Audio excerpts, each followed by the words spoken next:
হলদিবাড়ি বাজারের দুর্গাপুজোটি উত্তরবঙ্গের প্রাচীন বারোয়ারি দুর্গাপুজোগুলির মধ্যে অন্যতম একটি।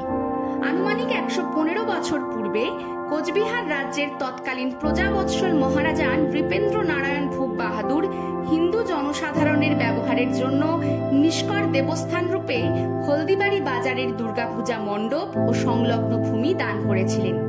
1910 সালের পুজোর পর সদ্য হলদিবাড়িতে আসা বিজয়চন্দ্র গুহরায় পাবনাতে যে চিঠি লিখেছিলেন তাতে হলদিবাড়ির পুজোর উল্লেখ রয়েছে। সেই হিসেব ধরলে আনুমানিক 115 বছরেরও বেশি পুরনো এই পুজো।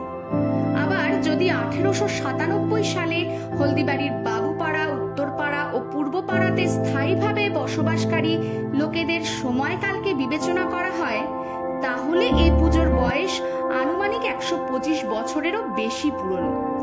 যাই হোক, প্রথম দিকে এই পুজোর দায়িত্ব প্রধানত ন্যস্ত হয়েছিল বার্কমেয়ার কোম্পানির বড়বাবুর কাঁধে, যিনি ঘোষ মহাশয় নামে পরিচিত ছিলেন।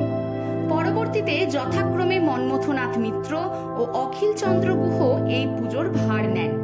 তবে ব্যবসায়ী সমিতি, নগর সমিতি এবং জাতি ধর্ম নির্বিশেষে সবাই সাহায্য করতেন এই পুজোয়। সেই সময় ইউরোপীয় সাহেবরা সপরিবারে আসতেন পুজো দেখতে। এখন যে পাকা ঘর আমরা দেখছি, সে সময় কিন্তু তেমনটা ছিল না। পুজোর ঠিক কিছুদিন আগে অস্থায়ীভাবে চালা ঘর তৈরি করে সেখানে পুজো হতো। হলদিবাড়িতে সেই সময় মৃৎশিল্পী ও পূজারীও ছিল না, তারা দুজনেই আসতেন বাইরে থেকে। এখন অবশ্য এই পুজোর প্রতিমা এই মন্দির প্রাঙ্গণেই তৈরি করেন হলদিবাড়ির এক মৃৎশিল্পী এবং পূজারীও এখানকার।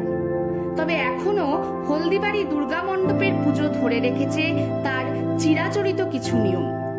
বর্তমান আয়োজকদের মতে জাঁকজমকে কিছুটা ভাটা পড়লেও নিয়ম নিষ্ঠায় কোনো খামতি রাখা হয় না।